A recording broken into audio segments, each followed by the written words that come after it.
mtihani tuliokuwa nao, tunataka jambo leo limeanza.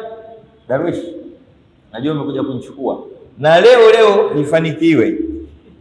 Mtihani tuliokuwa nao sisi watu wa kisasa, yaani kwa mfano mimi mtu wa kielimu, unapenda leo uingie darasani na ukitoka leo uitwe shehe, uko nawe kwenye mtandao, kwenye YouTube unatoa mawaidha.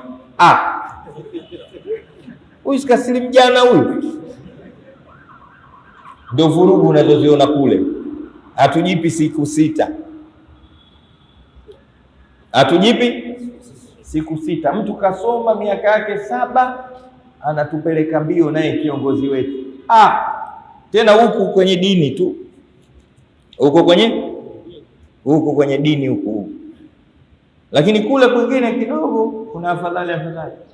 Hebu tuanze kupiga hesabu. Hivi mtu anasoma kindergarten au ile chini inaitwaje, nursery school, anasoma miaka mingapi?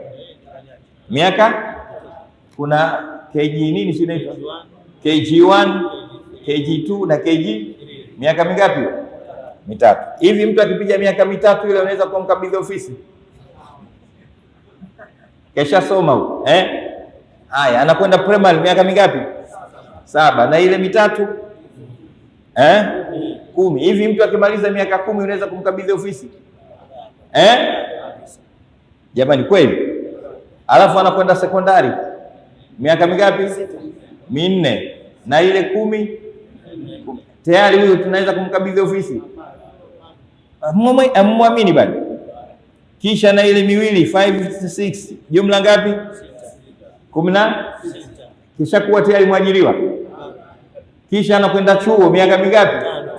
3 au 5, inategemea kozi. Kama udaktari miaka 5, ana degree yake. Mnamwamini bado?